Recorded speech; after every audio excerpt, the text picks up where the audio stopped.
वाले लोग हैं आज हैं। तो सिर्फ धर्म की बात करने से बात नहीं बनेगी, धर्म का आचरण करने से बात बनेगी।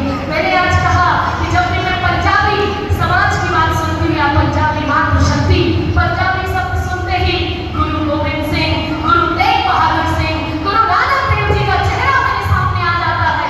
उन पंच प्यारों का, अपने बच्चों का हंसते हंसते बलिदान देने वाले, धर्म के लिए, सनातन के लिए, कश्मीरी पंडितों की रक्षा के लिए अपनी पगड़ी तक खोल देने वाले सरदारों की, सिखों की याद आ रही है मुझे। ऐसी पंजाबी रक्त, ऐसा रक्त, ऐसी क्रांति कि अपने धर्म के लिए सर्वस्व न्यौछावर कर दे। और हाँ, हमारे भारत का ब्राह्मण, हमारे भारत का पंडित कोई साधारण नहीं है। ये किसी के पैसों और सैलरी का गुलाम नहीं है।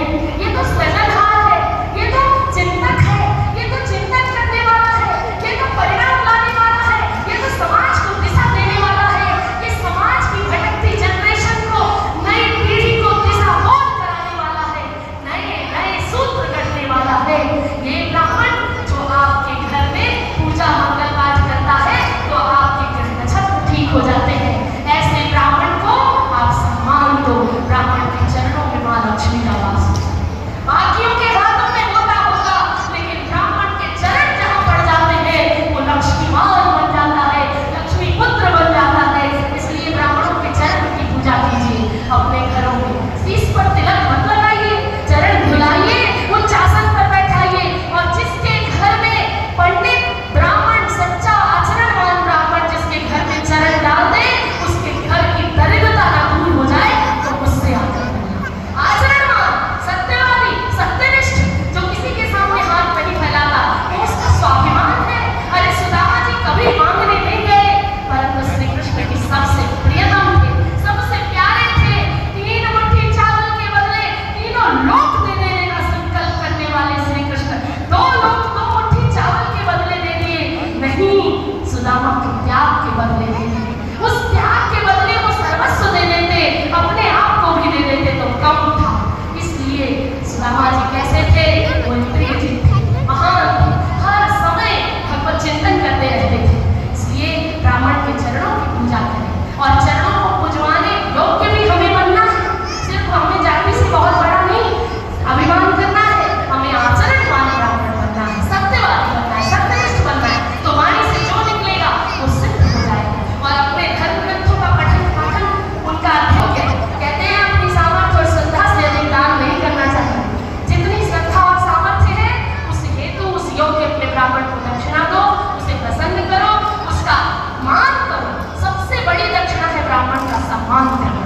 और कदाचित गलती से अगर अपमान हो जाए तो चरणों में लोट-पोट होकर क्षमा मांग लो तो बात बन जाएगी। वो प्रसन्न भी जल्दी हो जाते हैं और रुष्ट भी जल्दी हो जाते हैं, परंतु कभी ब्राह्मण किसी के अहित नहीं कर सकता। ये ध्यान रखिएगा। तो हमारे पूजनीय ऐसे ब्राह्मणों को जो देश का सृजन करते रहे हैं, चाणक्य जी को ले लीजिए। हमारे भारत के तमाम ऐसे लोग जिन्होंने अपना सर्वस्व न्यौछावर कर दिया। मंगल पांडे हंसते हंसते फांसी पर झूल गए।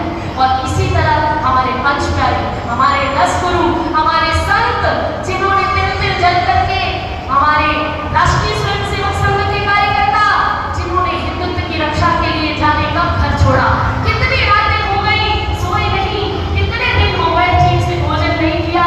समाज के हित के लिए ऐसे तिल तिल जलते दियों की सुरक्षा करना हमारा धर्म है, गौरव है। मैं नमन करना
विषय है। सरकारों पर दबाव बनाना चाहिए कि शीघ्राति शीघ्र, देर हुई तो दुर्घटना नहीं महाघटना हो जाएगी, देर नहीं होनी चाहिए।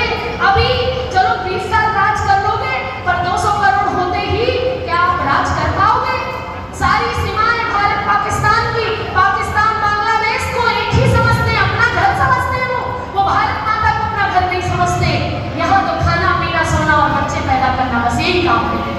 जनरेशन को बढ़ाना, अपनी पॉपुलेशन को इंक्रीज करना, और पॉपुलेशन के बल पर इनको कहते हुए सुना गया है कि कितनी बना लो दुकानें, कितनी बना लो बिल्डिंग, सब हमारा ही तो है।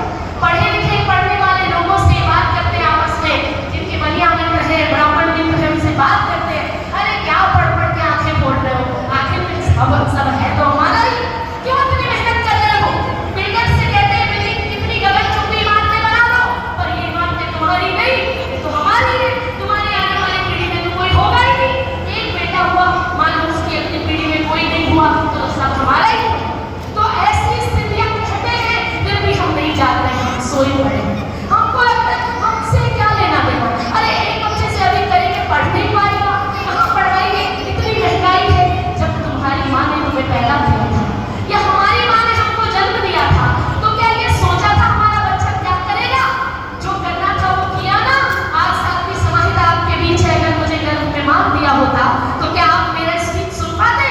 क्या सातवीं समाहिता सातवीं पूज्य दीदी वाली की शिष्या बन पाती? क्या भारत में खुलकर अपनी आवाज से आपको प्रेरित कर पाती? इसलिए बच्चों को जन्म लेने दो, वो बोझ नहीं है, उन्हें आने दो। हिंदुओं को जागने की जरूरत है। हिंदू बेटियों को पहले ये कहा जाता था, ये तुम्हारा मायका है, तुम्हारी ससुराल तुम्हारा घर होगा, धान के पौधे की तरह होती है बेटी, इस घर में बोई जाती, इस घर में उगती है, दूसरे घर में रोपी जाती है, और वहाँ वो धन धान्य से संपन्न कर देते हैं घर को। इसलिए हमारी बेटियां तुलसी की पौधे जैसी बेटियों को ये शिक्षा देना चाहिए कि धर्म को बचाने में, केवल धर्म की ध्वजा को धारण करने में, केवल साधु सन्यासी या कार्यकर्ता या कोई ऑफिसर डॉक्टर बनकर ही नहीं, इस भारत में एक सच्ची माँ बनकर भी तुम इस भारत को बहुत कुछ दे सकती हो। आपको एक उदाहरण दूंगी, हमारे वीर शिवाजी। वीर शिवाजी के पिता का नाम कितने लोग जानते हैं? बताओ मुझे, शायद ही कोई। लेकिन वीर शिवाजी की माता का नाम, जीजाबाई का नाम पूरा वर्ल्ड जानता है। एक ऐसी सिंगनी माँ ने जिसने वीर शिवा जैसी संतान को जन्म दिया। हम वीर शिवा राणा प्रताप के वंशज हैं। महाराणा प्रताप ने, जिन्होंने अपने राजकाज को छोड़कर जंगलों में रहना स्वीकार किया, परंतु अपना धर्म नहीं छोड़ा। हमारा धर्म क्या है? मनुष्य का धर्म मनुष्यता है। हम जिस धर्म में पैदा हुए, उस धर्म को हम क्यों छोड़े? आग अपना धर्म नहीं छोड़ती, पानी अपना धर्म नहीं छोड़ता। 100 डिग्री पे बॉयल करोगे, रखते ही फिर अपने स्वभाव में आ जाए।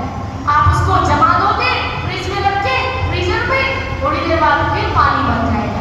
आग अपना स्वभाव नहीं छोड़ती, चाहे कचरा डालो, कपड़ा डालो या सोना, सबको जला देती है। तो मनुष्य अपना स्वभाव क्यों छोड़ बैठा है? क्यों भूल बैठे हैं हम अपने कार्य को, अपने कर्म को? कर्म ही पूजा है, ये तय है। और जो कर्म धर्म से युक्त ना हो, वो कर्म भी सही नहीं है।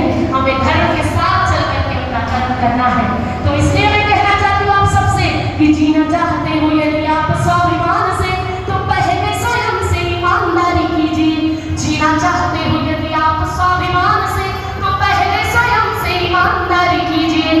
और चाहते हो कि मस्तक झुके ना कभी, और चाहते हो कि मस्तक झुके ना कभी, पहले स्वयं से वफा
वाले हमारे संत बहुत दूर दूर से आए हैं, उन सबको आप सुनोगे। पुनः कभी अवसर मिला तो बताऊंगी। आज केवल इतना निवेदन कि मातृ दिवस वही है जब माँ बाप को वृद्धाश्रम की ओर ना भेजो। वो दिन दूर नहीं, जैसी हमारी परवरिश और हमारी एजुकेशन है, हम JDS में पढ़ा रहे हैं, दिल्ली पब्लिक स्कूल में पढ़ा रहे हैं, दूर में पढ़ा रहे हैं, बच्चों को कॉन्वेंट स्कूलों में पढ़ा रहे हैं, लेकिन संस्कार नहीं सिखा रहे, संस्कार नहीं दे रहे, मंदिर नहीं भेज रहे, सत्संग में नहीं आ रहे। बच्चे हैं वो अपने गैजेट्स के साथ हैं, घर में बुआ आकर चली जाती है, डब्बा रखा दिखता है तो बेटा पूछता है मम्मा ये मिठाई कौन लाया? बोले तेरी बुआ आई थी। बोले कब आई थी? बोले जब तुम मोबाइल में दूसरा पढ़ रहा था तब तेरी बुआ आई थी। हम अब बच्चों से बात नहीं कर सकते।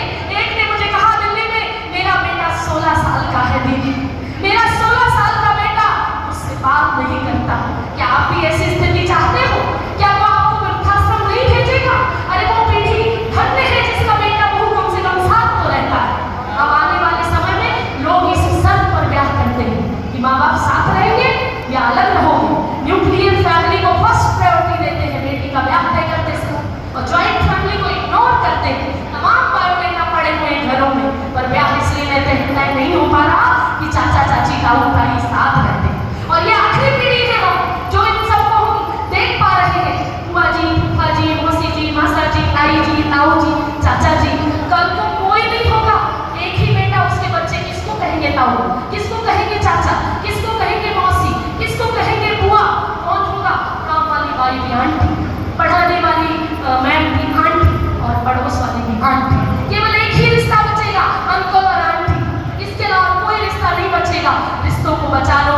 कभी कभी टेबल पर, डाइनिंग टेबल तो बड़ी कर ली पर 4 जने साथ खाते हैं। बहू का टाइम अलग, मेरा टाइम अलग, बेटे का टाइम अलग। घर तो बना लिया बड़ा पर 4 जने साथ बैठते नहीं। एक गाड़ी थी, भरकर जाते थे 9-10 लोग। कई बार पुलिस वाले लोग थे, फिर भी बच कर निकलते थे और बड़ा आनंद आता था। वृंदावन होकर आए हो, एक गाड़ी में 9 जने बैठकर वृंदावन होकर आए।